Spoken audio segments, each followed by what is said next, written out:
இப்போ நம்மளுடைய இந்து மதத்தின் இந்து சரி, நான் வழிபட்ட இறை எது? அதே முருகன், சிவன், அதன் மாயவன் தான். பெருமாள் திருமாலை வழிபடுகிற நாங்கள் வைணவருங்கிறோம், சமஸ்கிருத சொல், மாளியம்ங்கிறோம் தூய தமிழில். உங்களுக்கு 12 ஆழ்வார்களில் பாடிய பாசுரங்கள் எல்லாம் தமிழ் தான்.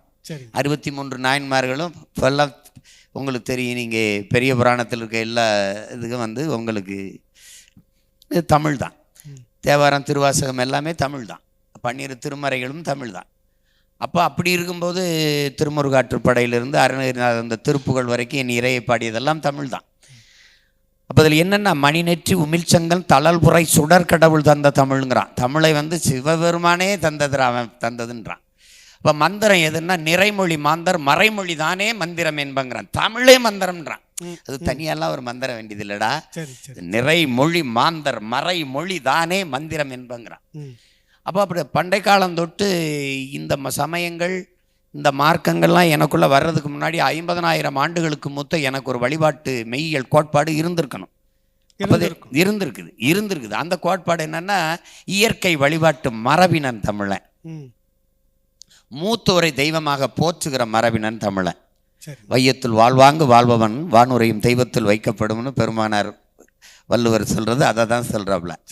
அப்போ முறை செய்து காப்பாற்றும் மன்னவன் மக்களுக்கு இறை என்று வைக்கப்படும். இறை என்றால் அரசன் என்றும் பொருள், இறைவன் என்றும் பொருள். அப்போ நல்லாட்சி செய்கிற அரசனை இறை என்றே மக்கள் போற்றுவார்கள்ங்கிறப்பல. அப்படி பார்த்தா நாங்கள் இறை அந்த 50 ஆற்றல்னு சொல்கிறோம்ல, உங்களுக்கு நிலம், நீர், நெருப்பு, காற்று, வான்வெளி, ஆகாயம். இந்த 50 ஆற்றல் இல்லாத மானுடர்கள் இல்லை, உலகில் எவ்வுயிரும் இல்லை. இதை பஞ்சபூதம்ங்கிறாங்க, நம்ம 50 ஆற்றலுங்கிறோம். இந்த 50 ஆற்றல்களை போற்றுகிற மரபினன் உங்களுக்கு தமிழன்.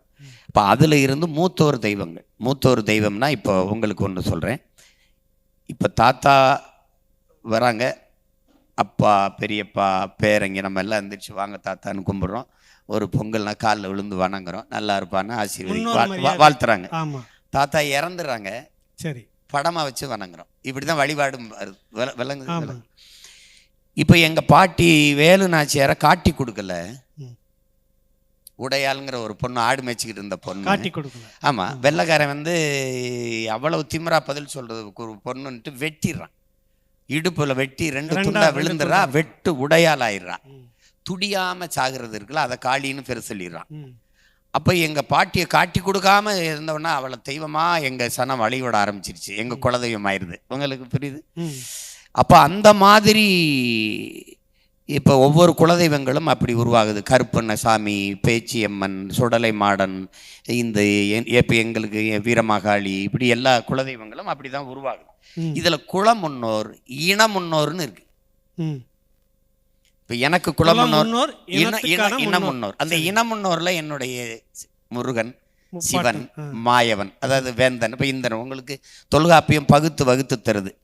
மாயோன் மேய காடுரை உலகு, வேந்தன் மேய மைவரை உலகு, வருணன் புரிதுன்னு நினைக்கிறேன். வேந்தன் மேய தீம்புணல் உலகு, சேயோன் மேய மைவரை உலகு, வேந்தன் மேய தீம்புணல் உலகு, வருணன் மேய பெருமணல் உலகு. இந்துன்னு பேர் வைக்கிறதுக்கு 500 ஆண்டுகளுக்கு முன்பாக 5000 ஆண்டுகளுக்கு மேல ஆயிடுச்சு. 5000 ஆண்டுகளுக்கு மேல ஆயிடுச்சு தொல்காப்பியம் தொல்ம நூல் அப்போ அவன் வகுத்து வைக்கிறான். அதில் முதல் திணையின் தலைவனாக முருகன் இருக்கிறான். அவன் அந்த திணையினுடைய இறையாக போற்றப்படுகிறான். உங்களுக்கு தெரியும். அப்போ ஒவ்வொரு திணையில் அதில் மருத திணையில் இந்திரன் அப்படி சொல்கிறான். அந்த வேந்தன்னு சொல்கிறான். அதுதான் வேந்தன்மையே மைவரை உலகுன்னு சொல்கிறால உங்களுக்கு அதை சொல்கிறார்.